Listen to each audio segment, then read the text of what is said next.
Hello friends, welcome to my channel The Easy Gate. I am Rahul Gupta.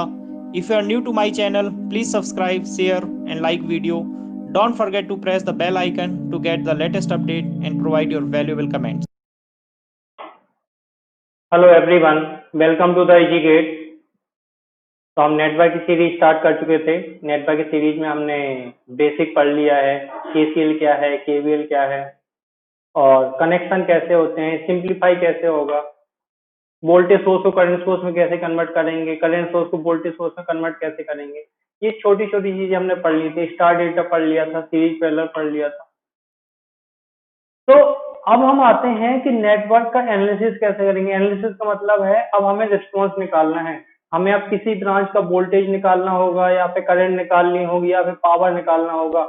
हम analysis कैसे करेंगे? तो हमने तीन बेसिक लॉ पढ़े थे, Ohm's law, KCL and KVL. उन्हीं बेसिक लॉ का यूज करके अपने पास दो एनालिसिस हैं। पहला है मैश एनालिसिस और दूसरा होता है नोडल एनालिसिस। जब हम मैश एनालिसिस की बात करेंगे तो हमें करंट और करंट के डायरेक्शन की बात करनी होगी, और जब हम नोडल एनालिसिस की बात करेंगे तो हमें वोल्टेज और वोल्टेज की पोलैरिटी की बात करनी होगी। तो आज हम पढ़ेंगे मैथ एनालिसिस। पहला मोस्ट इंपोर्टेंट एनालिसिस है मैथ एनालिसिस। तो ऐसा कुछ नहीं है कि किसी सर्किट में आप मैथ ही लगा सकते हो, नोडल नहीं लगा सकते, या फिर नोडल ही लगा सकते हो, मैथ नहीं लगा सकते। आप किसी भी मेथड से उस क्वेश्चन को सॉल्व कर सकते हो। ये आपके ऊपर डिपेंड करेगा।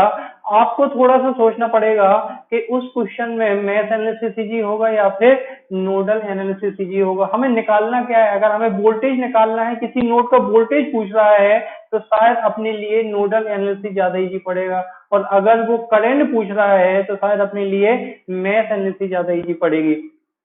तो आज हमें पढ़नी है मैथ एनालिसिस। तो हर एनालिसिस में, दोनों एनालिसिस में स्टेप बाय स्टेप अगर आप फॉलो करोगे प्रोसीजर, तो आपके लिए बहुत सिंपल हो जाएगा। क्योंकि इसमें स्टेप बाय स्टेप है, तीन चार स्टेप होते हैं। अगर आप उसको फॉलो करोगे तो पूरा क्वेश्चन सॉल्व हो जाएगा। फिर सेकेंड थिंग आती है मैथ एनालिसिस और नोडल एनालिसिस में बनते हैं नंबर ऑफ इक्वेशन। अब आपके एग्जाम में अगर मैं बात करूं सिर्फ एसएससी जेई की, या फिर छोटे छोटे जो क्वेश्चन आते हैं, एक एक नंबर के क्वेश्चन आते हैं, उसमें मैक्सिमम दो इक्वेशन के क्वेश्चन आएंगे, मैक्सिमम दो इक्वेशन बनेंगी। तो दो इक्वेशन, दो अननोन, आप आराम से बहुत जल्दी सॉल्व कर सकते हो। अगर दो से ज्यादा इक्वेशन बनती हैं, दो से ज्यादा आपके पास अननोन है, तो वहां पे आप कैसे सॉल्व करोगे? वहां पे आज मैं आपको एक मेथड बताऊंगा गेट वालों के लिए, स्पेशली गेट वालों के लिए, और एसएससी जेई की कन्वेंशनल के लिए आज मैं वो मेथड बताऊंगा। वो है मैथ का क्रैमर रूल। क्रैमर रूल से आपको इक्वेशन कैसे सॉल्व करनी है, क्योंकि ऐसे क्वेश्चन आपके एसएससी कन्वेंशनल में या फिर जो गेट के 2 मार्क्स के क्वेश्चन होते हैं उसमें आती है। ऐसा नहीं है कि आपको सारे उसमें वैल्यू निकालनी होगी, कुछ वैल्यू निकालनी होती है। तो आज हम क्रैमर रूल भी पढ़ेंगे। ठीक है, तो स्टार्ट करते हैं मैथ एनालिसिस, और क्वेश्चन से देखते हैं। क्वेश्चन से हम स्टेप बाय स्टेप देखेंगे कि स्टेप बाय स्टेप हमें कैसे प्रोसीजर फॉलो करना है। आप स्टेप बाय स्टेप सुनना। तो मान लेते हैं ये आपको सर्किट दिया गया है, इसमें हमें मैथ एनालिसिस करनी है। अब मैथ एनालिसिस का पहला स्टेप होता है, स्टेप नंबर 1, कि identify the number of math. सबसे पहले तो हमें नंबर ऑफ मैथ पहचाननी होती है। तो पहला क्वेश्चन तो यही होता है कि मैथ क्या है और लूप क्या है, दोनों में डिफरेंस क्या है। तो अगर मैं एक छोटा सा एक एग्जांपल लूं यहाँ पे, एक मैं छोटा सर्किट बनाता हूं।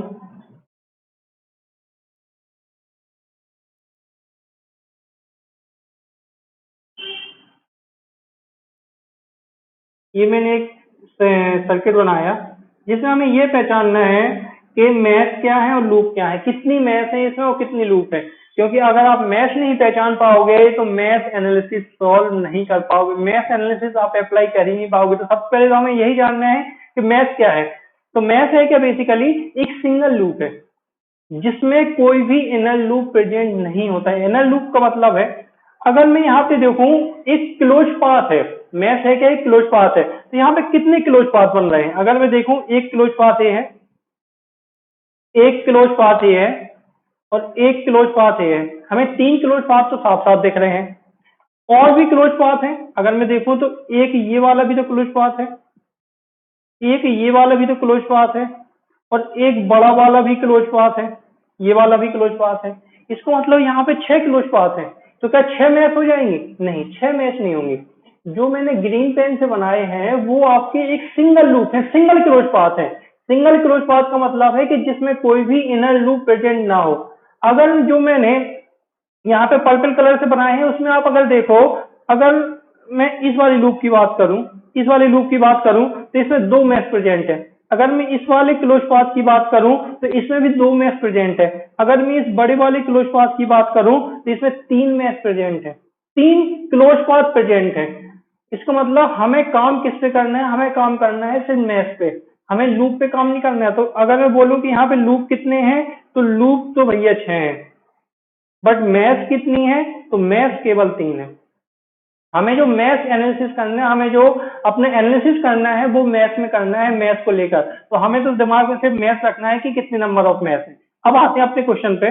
तो पहला स्टेप तो ये होगा कि identify total number of mesh in the circuit. तो सबसे पहले तो हमें टोटल नंबर ऑफ मैश पहचान लेनी है। तो कितनी मैश है इसमें, इस सर्किट में दो मैश है, आपको साफ साफ दिखता है इस सर्किट में दो मैश है। पहली मैश ये रही, पहली मैश ये रही, और दूसरी मैश ये रही, दूसरी मैश ये रही। ठीक है, तो सबसे पहला स्टेप तो यही था कि हमने टोटल नंबर ऑफ मैश पहचान ली। सेकंड स्टेप है, मैश पहचानने के बाद आपको हर एक मैश में करंट और उसकी डायरेक्शन को असाइन कर देना है। अब ये आपके ऊपर डिपेंड करेगा कि आप कैसे डायरेक्शन असाइन करते हो सकता है कि आप दोनों मैश में क्लॉकवाइज डायरेक्शन में असाइन कर दो, हो सकता है दोनों मैश में आप एंटी क्लॉकवाइज डायरेक्शन में असाइन कर दो, हो सकता है आप एक में एंटी क्लॉकवाइज एक में क्लॉकवाइज। तो ये आपके ऊपर डिपेंड करेगा कि आप कैसे करते हो। आप चाहे जैसी डायरेक्शन असाइन कर लो, आपके आंसर सेम आएंगे हमेशा। बस आपको ध्यान का रखना है कि आप जिस डायरेक्शन में करंट की डायरेक्शन को असाइन कर रहे हो उसी डायरेक्शन में आपको केवीएल इक्वेशन लिखनी है। जब आप केवीएल इक्वेशन लिखोगे तो आपकी जो आपने करंट डायरेक्शन लिखी है उसी डायरेक्शन में आपको केवीएल इक्वेशन लिखनी है। कि अगर आप माइनस से प्लस जाओगे तो माइनस लिखोगे, प्लस से माइनस जाओगे तो प्लस लिखोगे, और रेजिस्टेंस के लिए हमेशा प्लस लिखोगे, हमेशा और हमेशा प्लस लिखोगे। ये चीज मैं केसीएल और केवीएल में बता चुका हूं। तो जिसको अभी केसीएल केवीएल में प्रॉब्लम है वो सबसे पहले केसीएल और केवीएल का ही लेक्चर देखे, क्योंकि वहीं से आपका बेस क्लियर होगा। अगर आपको केसीएल और केवीएल क्लियर नहीं है तो मैश एनालिसिस और नोडल एनालिसिस आपको समझ में नहीं आएगा। तो सबसे पहले आप केसीएल केवीएल के लेक्चर देखो। तो हमने पहला स्टेप था नंबर ऑफ मैश पहचान ली। सेकंड स्टेप है हमने करंट की डायरेक्शन, करंट और करंट की डायरेक्शन को साइन कर दिया। तो हमने क्या किया कि दोनों के दोनों मैश में हमने क्लॉकवाइज डायरेक्शन में साइन कर दी, और एक में मान लिया हमने I1 और एक में मान लिया हमने I2। अपने दो स्टेप हो गए। तीसरा स्टेप है उसमें ऑब्जर्व करो किसी मैश के आउटर ब्रांच में। अब आउटर ब्रांच क्या होती है, अब मैं बोलूं अगर आउटर ब्रांच क्या होती है, तो इसमें दो मैश है, एक मैश तो ये हो गई और एक मैश ये हो गई। तो जो ये वाली ब्रांच है, आप ध्यान से देखना, जिसमें 1 ओम और 4 वोल्ट का एक सोर्स लगा है, ये वाली जो ब्रांच है ये मैश 1 की आउटर ब्रांच है। इसको मैं बोल रहा हूं mesh 1, this is mesh 1 and this is mesh 2, this is mesh 2। तो आउटर ब्रांच कौन सी होगी, जो ये 1 ओम और 4 वोल्ट वाली ब्रांच है वो मैश 1 की आउटर ब्रांच है। जो 10 ओम और 2 एम्पियर वाली ब्रांच है वो मैश 2 की आउटर ब्रांच है। जो 2 ओम वाला रेजिस्टेंस है ये तो कॉमन है मैश 1 और मैश 2 में, तो ये आउटर ब्रांच नहीं है। आउटर ब्रांच कौन सी है, एक तो ये आउटर ब्रांच है और एक ये आउटर ब्रांच है। तो तीसरा स्टेप यही होगा कि आपको देखना है कि किसी मैश के आउटर ब्रांच में क्या कोई करंट सोर्स लगा है क्या। वो करंट सोर्स इंडिपेंडेंट भी हो सकता है और डिपेंडेंट भी हो सकता है, कुछ भी हो सकता है। तो आपको यही देखना है क्या किसी मैश के आउटर ब्रांच में करंट सोर्स लगा है क्या। अगर हाँ लगा है तो वो करंट उस मैश की करंट को शो करेगी, रिप्रेजेंट करेगी। आपको यही चीज ध्यान रखनी है, उस मैश की, मैं बोल रहा हूं उस मैश की करंट को रिप्रेजेंट करेगी, ना कि ब्रांच की करंट को। अब अगर मैं बोलूं कि मैश 2 में कितनी ब्रांच है, तो मैश 2 में भैया दो ब्रांच है, एक ब्रांच तो ये है, एक ब्रांच ये है। तो ऐसा नहीं है कि ये जो करंट दी हुई है आपको 2 एम्पियर, ये करंट 2 ओम के करंट को, इस रेजिस्टेंस के करंट को रिप्रेजेंट करे, नहीं, वो उस मैश की करंट को रिप्रेजेंट करेगी। उसके अलावा I2 की वैल्यू, I1 I2 क्या है, I1 I2 है मैश करंट। मैं यहां पे लिख देता हूं I1 I2 ये कहलाते हैं मैश करंट। तो जो किसी मैश की आउटर ब्रांच की करंट होगी वो उस मैश की करंट को रिप्रेजेंट करेगी। ये चीज आपको थोड़ा सा समझना है, ठीक। तो अपने 3 स्टेप हो गए। पहले स्टेप में हमने नंबर ऑफ मैश पहचान ली, सेकंड स्टेप में हमने करंट और करंट की डायरेक्शन को फाइंड कर दिया, फिर हमने देखा कि किसी आउटर ब्रांच में क्या करंट सोर्स लगा है, अगर हाँ लगा है तो वो उस मैश की करंट को रिप्रेजेंट करेगी। चौथा स्टेप होगा कि write KVL equation in each mesh. हमें हर एक मैश में केवीएल इक्वेशन लिखनी है। अब केवीएल इक्वेशन आपको लिखनी आनी चाहिए कि कहाँ प्लस आएगा कहाँ माइनस आएगा। सबसे ज्यादा गलतियां यहीं पे होती हैं प्लस माइनस की। मैंने इतने सालों में स्टूडेंट को यहीं पे प्रॉब्लम देखी है कि स्टूडेंट यहीं पे जाके फंसते हैं कि वो प्लस माइनस नहीं लिख पाते हैं सही से। प्लस की जगह माइनस लिख देंगे, माइनस की जगह प्लस लिख देंगे और उनका आंसर गलत हो जाता है। तो चौथा स्टेप यही है कि आपको केवीएल इक्वेशन लिखनी है। तो केवीएल सीखने के लिए सबसे पहले मेरा केवीएल वाला लेक्चर देखना, उसके बाद आपको समझ में आएगा केवीएल इक्वेशन आपको लिखनी कैसे है। फिर लास्ट स्टेप है और फाइनल स्टेप है कि जो आपकी केवीएल इक्वेशन आपकी बनेगी उन इक्वेशन को सॉल्व कर लेना है। उन इक्वेशन को सॉल्व करके आपको क्या मिल जाएगी, मैश करंट की वैल्यू मिल जाएगी, I1 और I2 की वैल्यू मिल जाएगी। तो हम वही करते हैं। तो हमने 3 स्टेप तो कर लिए। अब आते हैं अपने चौथे स्टेप पे, केवीएल इक्वेशन लिखना स्टार्ट करते हैं। तो केवीएल इक्वेशन देखेंगे जरा कैसे लिखेंगे। मैं इस डायग्राम को मिटा देता हूं, अभी डायग्राम किसी काम का नहीं है अपने लिए। अभी आप लोग, आई होप आप लोगों ने बना लिया होगा इसको, ठीक है। तो मैं यहाँ पे केवीएल इक्वेशन लिखता हूं, देखेंगे। मैश 1 में लिखते हैं write KVL equation in mesh 1। Mesh 1 में केवीएल इक्वेशन लिखते हैं। क्या लिखेंगे, हमने जिस डायरेक्शन में करंट की डायरेक्शन ली है हमें उसी डायरेक्शन में केवीएल लिखना है। इसका मतलब हमें क्लॉकवाइज डायरेक्शन में ही चलना है। तो जब हम क्लॉकवाइज डायरेक्शन में चले तो माइनस से प्लस गए तो -4 लिख दिया। रेजिस्टेंस के लिए तो हमें क्या लिखना होता है, प्लस लिखना होता है और वैल्यू क्या लिखनी होती है, V इक्वल टू IR। मतलब रेजिस्टेंस इंटू करंट देखना उसमें करंट कितनी होगी। तो 1 ओम में करंट कितनी है, 1 ओम में करंट है I1, तो मैंने लिख दिया 1 इंटू I1। अब मैं पहुंचा 2 ओम में। 2 ओम में जैसे पहुंचा तो मैंने देखा कि 2 ओम में तो 2 करंट है। I1 जो है वो नीचे की तरफ है और जो I2 है वो ऊपर की तरफ है। अगर आप देख पा रहे हो सही से तो 2 ओम में I1 नीचे की तरफ है और I2 ऊपर की तरफ है। तो हम जिस मैश में करंट लिख रहे हैं, तो जिस मैश में केवीएल लिख रहे हैं हमें उस करंट को डोमिनेट मानना है, क्योंकि जो 2 ओम में करंट है वो तो या तो I1 माइनस I2 होगी या तो I2 माइनस I1 होगी।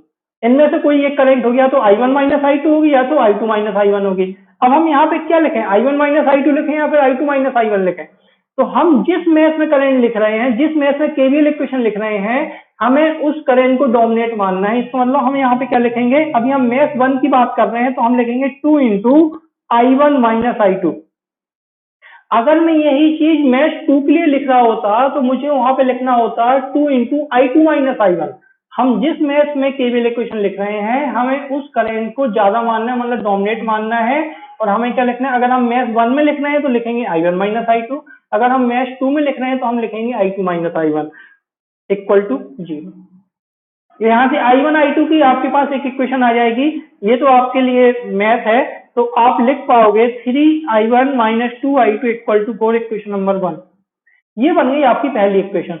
जब आप दूसरी इक्वेशन बनाने गए तो आपने देखा कि दूसरी मैश के आउटर ब्रांच में तो एक करंट सोर्स लगा हुआ है। इसका मतलब I2 की इक्वेशन हमें लिखने की जरूरत है ही नहीं, उस मैश की हमें इक्वेशन लिखने की जरूरत है ही नहीं। उस मैश की करंट हमें डायरेक्टली पता है, वो वैल्यू कितनी है, 2 एम्पियर है।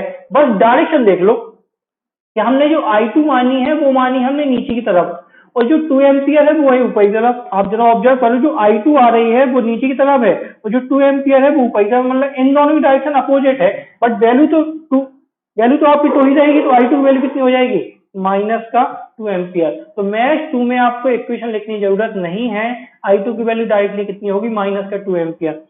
अब इक्वेशन नंबर 2, अब I2 की वैल्यू रख दो आप इक्वेशन नंबर 1 में, तो क्या मिलेगा, 3I1 minus 2 into minus 2 equal to 4। तो यहाँ से 3I1 प्लस 4 इक्वल टू 4, तो यहाँ से I1 की वैल्यू कितनी आ जाएगी, 0। तो अपने पास मैश करंट आ गई, I1 की वैल्यू आ गई 0 और I2 की वैल्यू आ गई माइनस का 2 एम्पियर। तो ये चीज आपको क्लियर होनी चाहिए कि हमें मैश एनालिसिस में केवीएल इक्वेशन कैसे लिखनी है। अगर आपको एक बार केवीएल इक्वेशन लिखना आ गई तो आप मैश एनालिसिस कर पाओगे। तो इसी क्वेश्चन को मैं थोड़ा सा और मॉडिफाई करता हूँ, और मॉडिफाई क्या करता हूँ, मैं करंट की जगह पे कुछ और लगा देता हूँ, जो करंट सोर्स लगा है उसकी जगह कुछ और लगा देता हूँ। तो सर्किट तो वही है 1 ओम, दिस इज 4 वोल्ट, यहाँ पे 2 ओम का रेजिस्टेंस था, यहाँ पे 10 ओम का रेजिस्टेंस था। अब मैं यहाँ पे 2 वोल्ट का सोर्स लगा देता हूँ, मैं करंट सोर्स की जगह 2 वोल्ट का सोर्स लगा देता हूँ। This is 10 ohm, this was 1 ohm. ठीक, अब हम करते हैं इसमें मैश एनालिसिस। तो सबसे पहला स्टेप तो यही होता है कि हम नंबर ऑफ मैश पहचान लें। हमने मैश पहचान ली, मैश 1 ये है और मैश 2 ये है। हमने करंट की डायरेक्शन भी मान ली कि दोनों में क्लॉकवाइज डायरेक्शन में करंट है I1 और I2। अब मैश 1 में हम केवीएल इक्वेशन लिखेंगे तो क्या लिखेंगे, -4 + 1 × I1। जब हम 2 में पहुंचे तो हम क्या लिखेंगे, +2 × I1 - I2 = 0। तो यहाँ से इक्वेशन बनेगी 3I1 - 2I2 = 4, इक्वेशन नंबर 1। अब हम सेकंड मैश में इक्वेशन लिखेंगे, ये हो गई मैश 1 की बात। अब हम लिखेंगे मैश 2 में, तो मैश 2 में इक्वेशन क्या लिखेंगे हम, मैश 2 में इक्वेशन देखेंगे, हम लिखेंगे 2 × I2 - I1। अब हम लिखेंगे I2 - I1, क्यों, क्योंकि अब हम मैश 2 की बात कर रहे हैं, तो अब हमें लिखना पड़ेगा I2 - I1 प्लस 10 × I2, 10 ओम में कितनी करंट है I2, और प्लस का 2 = 0। उसी डायरेक्शन में हमने केवीएल इक्वेशन लिखी जिस डायरेक्शन में हमने I2 की डायरेक्शन मानी, I2 की डायरेक्शन है क्लॉकवाइज डायरेक्शन में, तो हमने क्लॉकवाइज डायरेक्शन में इक्वेशन लिखी। तो यहाँ से क्या मिलेगा, -2I1 प्लस का 12I2 = -2, इक्वेशन नंबर 2। अब आप इक्वेशन नंबर 1 और इक्वेशन नंबर 2 को सॉल्व करके आपके पास I1 और I2 की वैल्यू आ जाएगी। तो यहाँ पे आप दूसरी इक्वेशन भी लिख लो नीचे की तरफ। मैं स्पेशली जो ये स्टेप बताने वाला हूँ, ये स्टेप मैं एसएससी जेई वालों के लिए बताने वाला हूँ, क्योंकि एसएससी जेई वालों को थोड़ा सा इक्वेशन सॉल्व करने में प्रॉब्लम आती है, तो मैं यहाँ पे बताऊंगा इक्वेशन आपको सॉल्व कैसे करना है। आप देखेंगे यहाँ पे 12I2 है, यहाँ पे -2I2 है। या अगर मैं इस इक्वेशन को 6 से मल्टीप्लाई कर दूं तो अपने पास इक्वेशन क्या बचेगी, अपने पास इक्वेशन कुछ ऐसी बचेगी, -2I1 + 12I2 = -2। तो यहाँ से बचेगी 18I1 - 12I2 = 24। अब आप देखो, अगर आप इन दोनों को जोड़ोगे, अगर आप इन दोनों इक्वेशन को जोड़ोगे तो ये चीज आपकी कैंसिल हो जाएगी। आपके पास बचेगा क्या, आपके पास बचेगा सिर्फ ये बच रहा है 16I1 = this is 22, this is 22। तो जो I1 की वैल्यू आ जाएगी वो आ जाएगी 22/16। तो इस तरीके से आपको I1 I2 की वैल्यू निकाल लेनी है। आई होप आपको ये छोटा सा कॉन्सेप्ट, ये बेसिक कॉन्सेप्ट आपको समझ में आया होगा। अभी और क्वेश्चन करेंगे हम इसी के मैथ एनालिसिस के। देखते हैं अगला क्वेश्चन क्या है। तो क्वेश्चन है, ये आपको क्वेश्चन दिया गया है, इस क्वेश्चन में हमें I0 निकालना है। जो क्वेश्चन है कि फाइंड I0, इस क्वेश्चन से आपको बहुत कुछ कॉन्सेप्ट क्लियर हो जाएगा कि हमें कैसे केवीएल लिखना है, क्योंकि इस क्वेश्चन में इंडिपेंडेंट सोर्स के साथ साथ आपको डिपेंडेंट सोर्स भी दिए गए हैं, और अगर डिपेंडेंट सोर्स दिए गए हैं तो फिर आपको केवीएल कैसे लिखना है, कैसे उसका कंट्रोलिंग पैरामीटर निकालना है, ये चीज भी आपको क्लियर हो जाएगी। सेकेंड थिंग कि यहाँ पे नंबर ऑफ मैथ अगर आप देखो तो 3 नंबर ऑफ मैथ है। तो अगर मुझे 3 इक्वेशन बनेंगी यहाँ पे, तो 3 इक्वेशन को हम सॉल्व कैसे करेंगे, हमें मेन क्वेश्चन तो यही है कि हम सॉल्व कैसे करेंगे। तो देख लेते हैं यहाँ पे। सबसे पहला स्टेप है, अगर हमें मैथ एनालिसिस करना है तो पहला स्टेप है यहाँ पे कि नंबर ऑफ मैथ पहचान लो। हमने पहचान ली भैया, यहाँ पे 3 नंबर ऑफ मैथ है। सेकेंड, हमें क्या करना है कि हर एक मैथ में करंट और उसकी डायरेक्शन को साइन कर देना है। तो I1 यहाँ पे है, I2 यहाँ पे है और I3 यहाँ पे। हमने तीनों में करंट की डायरेक्शन भी साइन कर दी और तीनों हमने क्लॉकवाइज डायरेक्शन में ले ली। अगला स्टेप क्या होता है, हमें देखना होता है कि क्या किसी मैथ के आउटर ब्रांच में करंट सोर्स लगा है क्या। तो हमने देखा किसी भी मैथ के आउटर ब्रांच में कोई भी करंट सोर्स नहीं लगा, इसका मतलब हम I1 I2 I3 की वैल्यू अब डायरेक्टली नहीं निकाल सकते हैं। चौथा स्टेप होता है कि हमें केवीएल इक्वेशन लिखनी है। तो केवीएल इक्वेशन लिखना स्टार्ट करते हैं। तो मैं यहीं पे लिखता हूँ बगल में, मैथ 1 के लिए लिखता हूँ पहले मैं मैथ वन के लिए अगर आपने एक बार इक्वेशन सही सही लिख ली, अगर आपकी इक्वेशन सही है तो फिर तो आपकी मैथ है इक्वेशन को सॉल्व करना है। आप कैलकुलेटर से भी सॉल्व कर सकते हो अगर कैलकुलेटर अलाउ है उस एग्जाम में तो, और अगर नहीं है जैसे आजकल गेट में कैलकुलेटर अलाउ नहीं होता है और जो वर्चुअल कैलकुलेटर होता है उसमें आप इक्वेशन सॉल्व नहीं कर सकते हो, तो ऐसे क्वेश्चन के लिए मैं अभी एक मेथड बताऊंगा जिससे आप मैन्युअली उसको सॉल्व कर सकते हो। देखेंगे मैथ वन में केवीएल इक्वेशन लिखेंगे तो क्या लिखेंगे -24 प्लस। अब जैसे ही मैं 10 ओम में पहुंचा, जैसे मैं 10 ओम में पहुंचा तो मुझे क्या मिला कि 10 ओम में करंट I1 नीचे की तरफ है और I2 ऊपर की तरफ है। इसका मतलब इसमें करंट या तो I1 माइनस I2 होगी या फिर I2 माइनस I1 होगी। बट अभी हम क्या लिखेंगे I1 माइनस I2, क्यों? क्योंकि हम मैथ वन की बात कर रहे हैं, तो हम क्या लिखेंगे +10 इंटू I1 माइनस I2।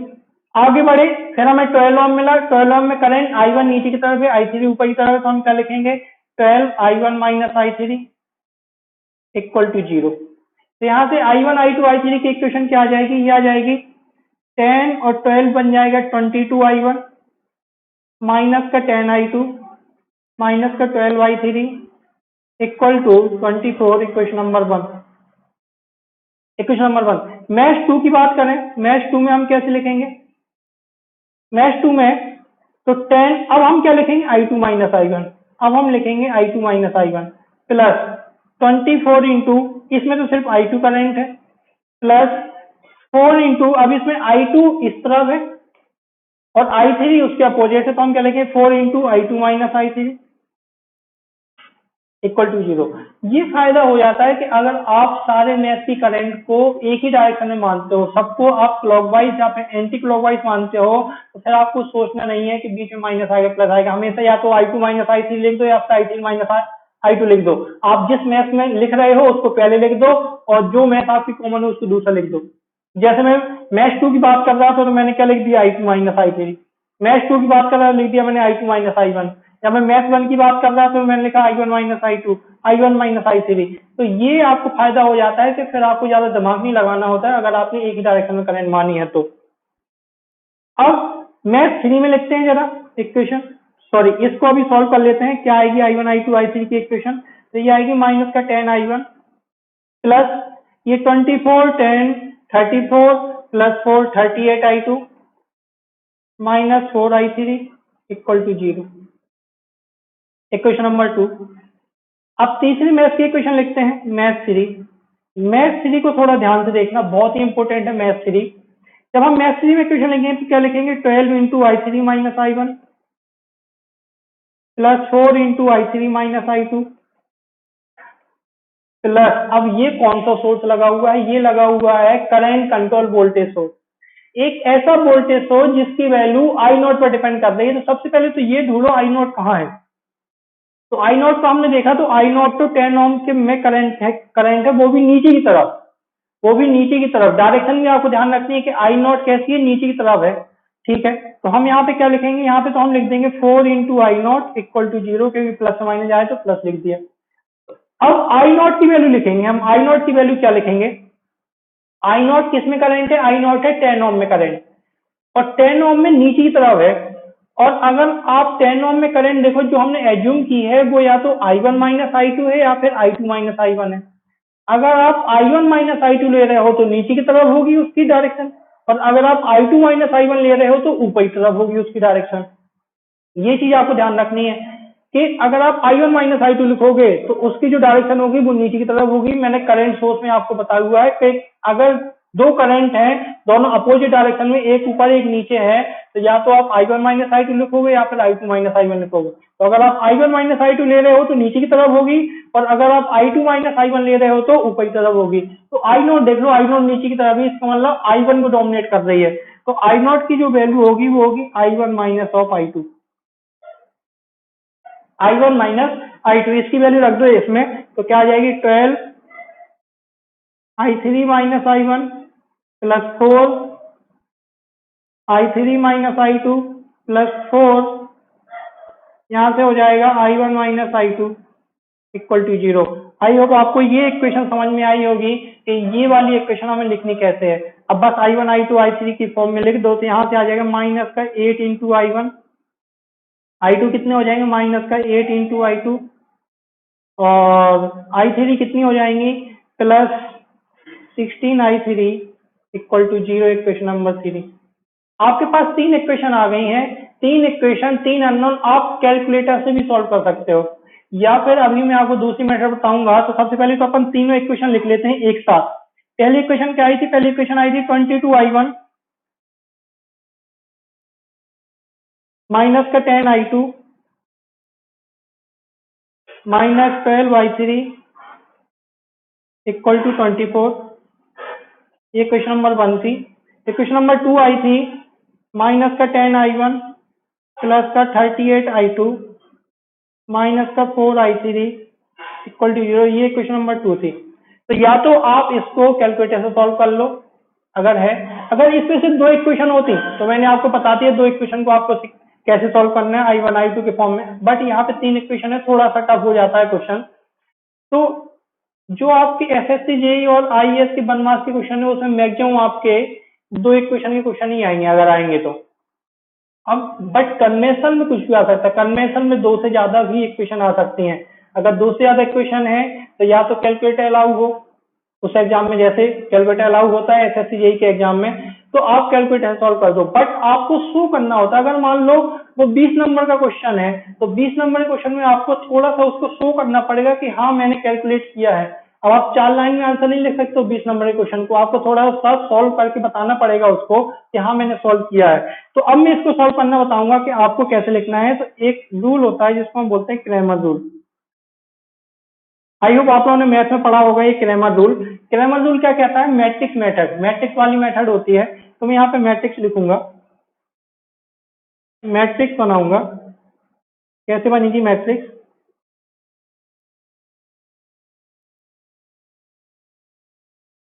यहाँ पे देखिए तीन इक्वेशन, -8 16 22 -10 -12 -10 38 -4।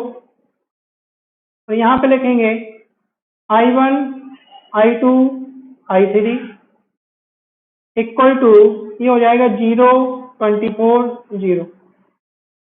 ये चीज सबसे पहले आपने बना ली है मैट्रिक्स। अब आपको I1 I2 I3 की वैल्यू निकालनी है।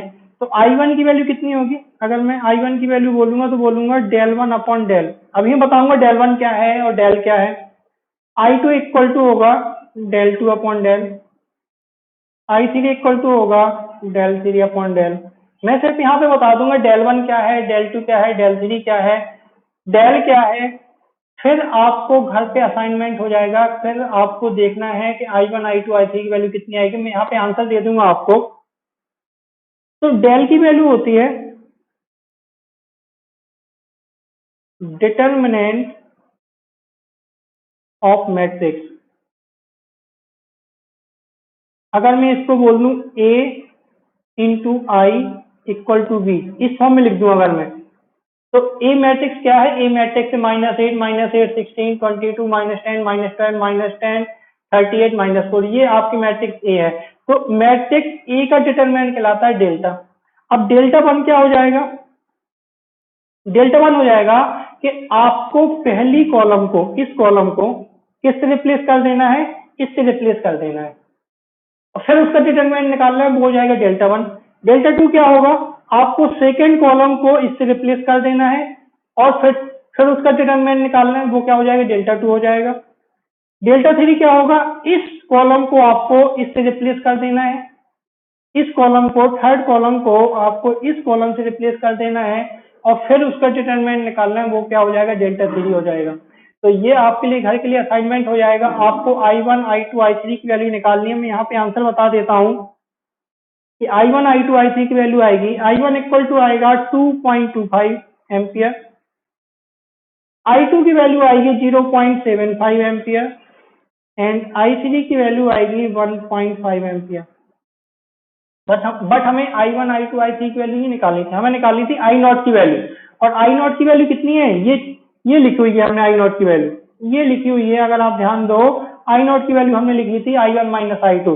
तो I0 इक्वल टू कितना हो जाएगा? I0 equal to I1 minus of I2। तो I1 की वैल्यू कितनी है 2.25 minus 0.75, you will get 1.5 ampere. हमें I नॉट की वैल्यू निकालनी थी तो आंसर आ गया 1.5 एम्पियर। आई होप इस क्वेश्चन से आपको बहुत सारे कॉन्सेप्ट क्लियर हुए होंगे कि हमें डिपेंडेंट सोर्स के लिए केवीएल कैसे लिखना है, उसका कंट्रोलिंग पैरामीटर कैसे निकालना है, अगर आपके पास दो से ज्यादा इक्वेशन है तो उसको सॉल्व कैसे करना है। आई होप ऐसे कॉन्सेप्ट आपको क्लियर हुए होंगे।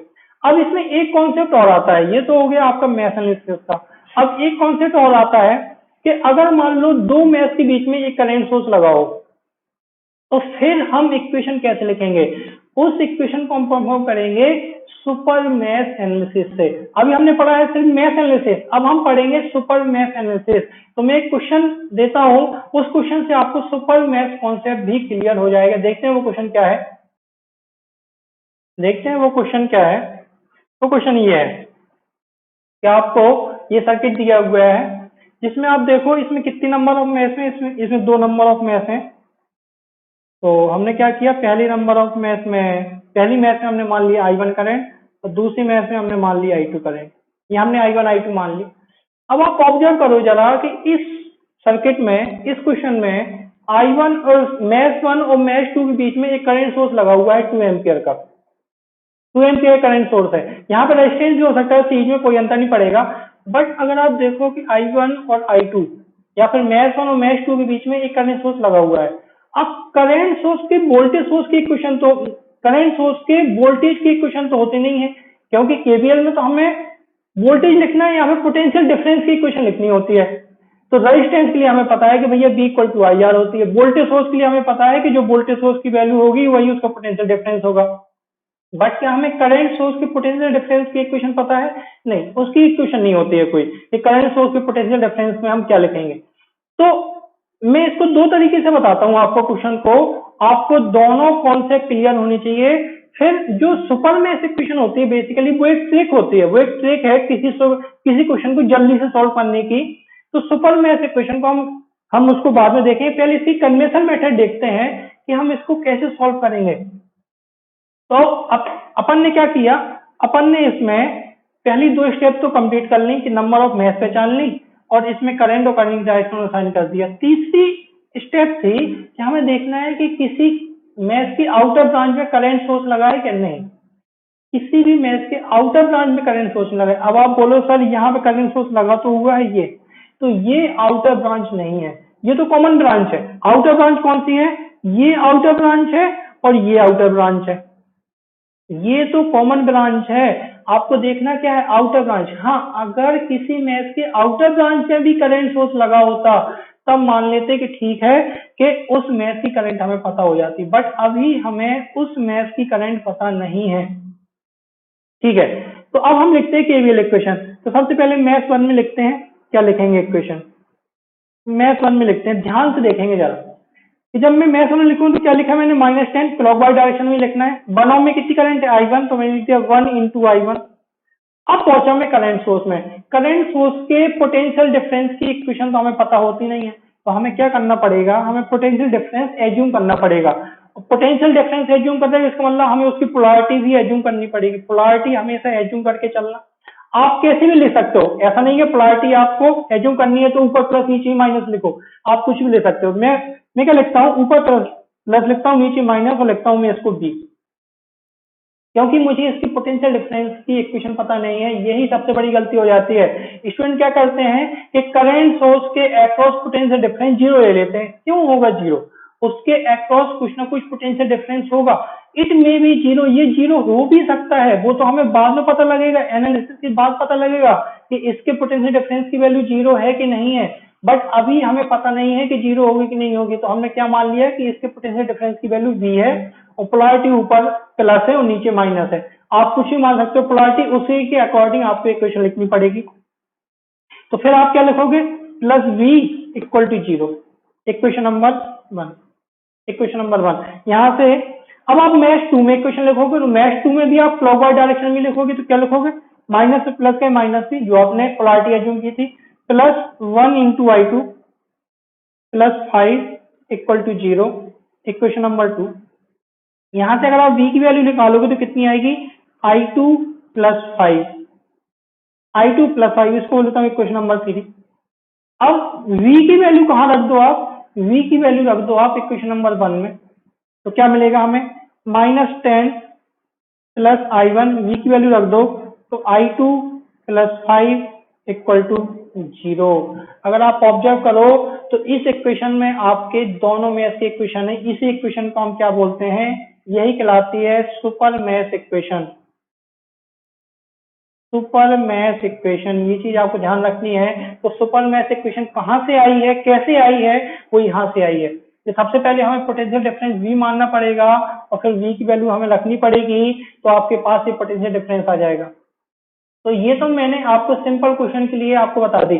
अब मैं डायरेक्टली बताता हूँ आपको सुपर मैश इक्वेशन लिखनी कैसे, डायरेक्टली देखेंगे आप। आपके पास सुपर मैश इक्वेशन कितनी, -10 plus I1 plus I2 plus 5 equal to 0। अब देखो आपको डायरेक्टली कैसे लिखना है सुपर मैश इक्वेशन। तो सबसे पहले आपने क्या किया कि मैश 1 में केवीएल लिखना स्टार्ट किया, तो आपने क्या लिखा, -10, ध्यान से देखेंगे यहाँ पे लिख रहा हूँ -10 प्लस I1। अब जैसे मैंने देखा कि 2 एम्पियर का करंट सोर्स आया जो कि मैश 1 और मैश 2 में कॉमन है, तो आप क्या करोगे, मैश 2 की इक्वेशन भी इसी में लिख दोगे। आपने जैसे देखा कि यहाँ पे एक करंट सोर्स आया जो कि कॉमन है, आप डायरेक्टली जंप कर जाओगे मैश 2 में और उसकी इक्वेशन भी इसी में लिख दोगे। उसकी इक्वेशन आप क्या लिखोगे, करंट सोर्स को छोड़ के उसकी इक्वेशन क्या लिखोगे, I2 प्लस 5, उसी डायरेक्शन में लिखना है जिस डायरेक्शन में आपने I2 मानी है, इक्वल टू 0। अगर आप इस इक्वेशन को देखो, ये वाली जो मैंने इक्वेशन लिखी है और ये वाली जो इक्वेशन आई है, ये दोनों इक्वेशन सेम है। इसको हम क्या बोलेंगे, सुपर मैश इक्वेशन में। फिर से रिपीट कर रहा हूँ, सबसे पहले आपको एक मैश में केवीएल इक्वेशन लिखना स्टार्ट करनी है। जैसे आपने करंट सोर्स देखा जो कि कॉमन है मैश 1 और मैश 2 में, तो आप जंप कर जाओ मैश 2 में और मैश 2 की केवीएल इक्वेशन भी इसी इक्वेशन में लिख दो। क्या लिख दी हमने, I2 प्लस 5 और इक्वल टू 0। अब तो कुछ बचा नहीं है। अब जो दूसरी इक्वेशन बनेगी, अब अपने पास अननोन कितने हैं, 2, I1 I2, बट इक्वेशन तो अभी एक ही आई ना। अब दूसरी इक्वेशन आप कहां से लिखोगे, दूसरी इक्वेशन लिखोगे आप इसके लिए, इस करंट सोर्स के लिए। इस करंट सोर्स की आप डायरेक्शन देखो कैसी है, इस करंट सोर्स की डायरेक्शन है ऊपर की तरफ। अगर आप इस ब्रांच में करंट देखोगे, इस ब्रांच में अगर बोलूं कि इस ब्रांच में करंट या तो I1 माइनस I2 होगी जो कि नीचे की तरफ होनी चाहिए, या तो I2 माइनस I1 होगी जो कि ऊपर की तरफ होनी चाहिए। और जो 2 एम्पियर की डायरेक्शन है वो ऊपर की तरफ है, इसका मतलब जो I2 को फॉलो कर रही है। अगर I2 को फॉलो कर रही है तो मैं क्या लिखूंगा, जो एक करंट सोर्स है 2 एम्पियर, वो बेसिकली I2 माइनस I1 के बराबर होगी। अगर इसकी डायरेक्शन नीचे की तरफ होती तो हम लिखते I1 माइनस I2, इसकी डायरेक्शन अभी ऊपर की तरफ है तो हमने लिखा I2 माइनस I1। ये बन गई आपकी इक्वेशन नंबर 1, ये बन गया आपकी इक्वेशन नंबर 2। आपके इक्वेशन नंबर 1 और इक्वेशन नंबर 2 को सॉल्व करना है, तो इक्वेशन नंबर 1 क्या आ जाएगी, वो आ जाएगी I1 plus I2 equal to 5 और दूसरी इक्वेशन आ जाएगी minus I1 plus I2 equal to 2। अगर आप इन दोनों इक्वेशन को सॉल्व करोगे, ये दोनों तो कैंसिल हो जाएंगे, जब आप इनको जोड़ोगे ये दोनों कैंसिल हो जाएंगे। आपके पास क्या बचेगा, सिर्फ बचेगा 2I2 equal to 7, I2 equal to 3.5 ampere. और I2 की वैल्यू कितनी, एक इक्वेशन में रख दो तो I1 की वैल्यू कितनी आ जाएगी, 1.5 एम्पियर। तो इस तरीके से आपके I1 और I2 की वैल्यू आ जाएगी। तो आई होप आपको ये सुपर मैश का कॉन्सेप्ट भी क्लियर हुआ होगा। सुपर मैश इक्वेशन आपको कैसे लिखनी है, वो आई कहाँ से ड्राइव कैसे हुई है, वो चीज आपको पता होनी चाहिए। तो आई होप आपको ये लेक्चर बहुत अच्छे से क्लियर हुआ होगा, क्योंकि यही लेक्चर है जो आपके पूरे नेटवर्क में काम आने वाला है, मैथ एनालिसिस। और जो अगला लेक्चर कराऊंगा, अगले लेक्चर में कराऊंगा मैं नोडल एनालिसिस। तो math analysis and nodal analysis बहुत ज्यादा इंपॉर्टेंट टॉपिक है, प्लीज इसको मिस मत करिए, शुरू से लेकर एंड तक देखिए। एक एक पॉइंट आपको समझ में आना चाहिए, हमने इक्वेशन कैसे लिखी है। अगर आपने एक बार इक्वेशन लिखना सीख ली तो आपको सारे क्वेश्चन सॉल्व हो जाएंगे। तो आई होप आपको इतनी चीज क्लियर हुई होगी। If you really like my video, please like, share and subscribe to the channel. Please subscribe to the channel and bell icon को जरूर प्रेस करें, ताकि आपको पहले से पता लग जाए कि मेरा अगला लेक्चर कौन सा आने वाला है। तो please like, share and subscribe and press bell icon button also. Thank you.